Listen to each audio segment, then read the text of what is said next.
I think they're very well positioned to win this game, to be honest. They've been there. They won't be very happy that New Zealand's made them wait for them, right? So they'll have a bee in their bonnet.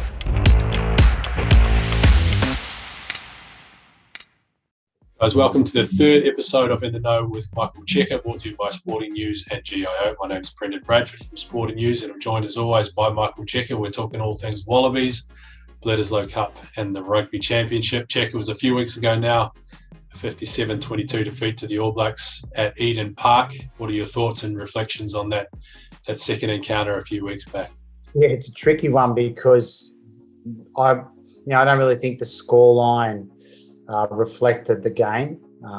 New Zealand were very effective, very efficient, but at the same time, I think there was a lot of good play from the Wallabies, and the game sort of just got away from them there in that patch in the second half. So even though the score was a bit of a blowout, I felt like Australia could take away a fair few things that they could bring again and build on for this third test in Perth.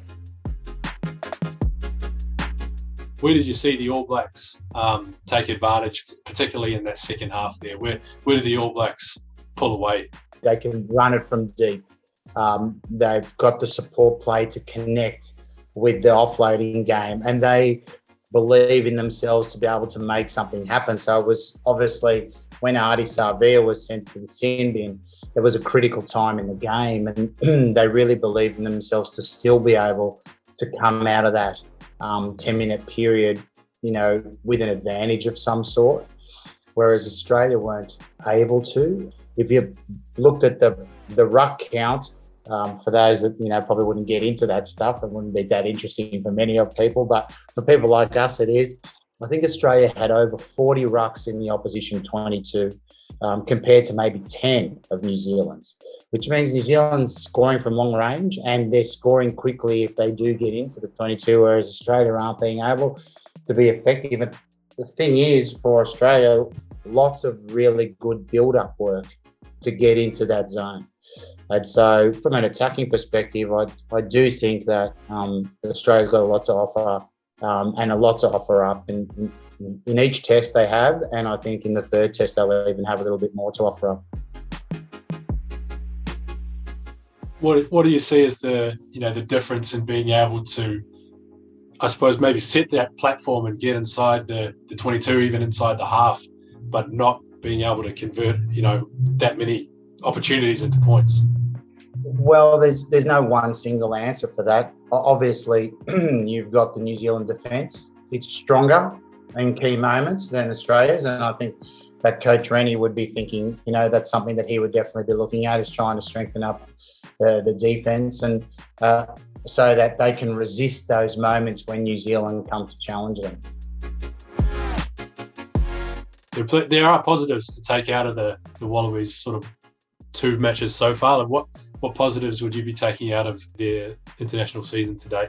Yeah, look, at the end of the day, the trophy is what what you're playing for, so it is important. I think, and people want to have that end result, but Australia brought on some players that possibly weren't in the picture, 24 months ago or even 12 months ago, which gives them that a little bit more depth. Their aggression and their attitude in their carrying of the ball has been good. I think definitely the way that Tate Mcdermott played in that second game, running and probing, which also is a skill of Nick White's, is something I think they'll bring a little bit more to. They'll want to just tidy up a bit of the defence when it really counts. When New Zealand come with that pressure game, and that the speed of the quick ball at the ruck and the power game through the middle, if they need to fight back, which is what they usually bring, then that's where Australia needs to just shore up its defence and hold those moments out. You mentioned Tate Mcdermott at halfback there, had a great game. Who are one or two Wallabies who impressed you in that second Bledisloe Cup match? Michael Hooper's, he's been a standout since his return to Australia. Has been, I think, it'd be fair to say he's been head and shoulders above everybody else playing. Valentini's been carrying ball and really being aggressive and denting the line, which is setting his team up to play a little bit more footy. And who in the black jersey really impressed you in game 2? Yeah, Mo'unga played very well. I think he handled the game. He's getting better as a first five for New Zealand every time he steps out. This is by far and away been his best season so far, I think, in the All Blacks jersey. It's funny that there's a couple of guys who are missing. I think Whitelock's been excellent, just around organising the team and being that sort of rock in the middle a little bit while Retallick starts to get back up to speed, which looks like is happening for him. They did well against the Australian scrum last time out, really well. And I think Australia will be looking for a pushback in that area this week because it's a tough battle. Australia's got a very good scrum. Yeah, there's going to be a lot of changes to both sides this weekend. You mentioned Mo'unga's out, Whitelock, Aaron Smith are all out due to COVID and travel reasons, but there are a few for the Wallabies as well. And I think a name that everyone's sort of focusing on over the last couple of days is the potential return of Quade Cooper. What do you make of him potentially being back in the mix? Well, it'll be interesting to see if he does get the opportunity to play. He hasn't played for Australia for quite a while, and he's been playing in the second division in Japan. So it'll certainly be a step up, but you'd have to think that Coach Rennie has been watching him closely in training, and if he feels like he's at the level, I do feel like that the young fella they've had playing has really come a long way.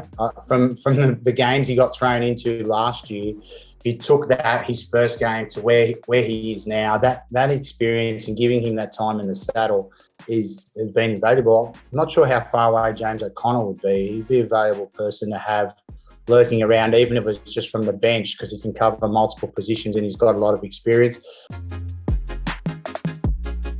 A home match, a rare match in Perth. What do the Wallabies need to do? A couple of areas or a couple of key things that the Wallabies need to do to turn around this weekend? And I think they're very well positioned to win this game, to be honest. They've been there. They won't be very happy that New Zealand's made them wait for them, right? So they'll have a bee in their bonnet, and they'll bring that emotion and that aggression, and I'm sure it'll be controlled as well. New Zealand have come, will have been in quarantine, those restrictions, etc., coming out for this game. They've got players missing, and I think there's a lot to like about Australia and having a real opportunity to succeed in Game 3. Ladies and gentlemen, that is it for the third episode of In the Know with Michael Cheika. Thanks as always to Michael Cheika, and enjoy the football this weekend. We'll catch you again soon.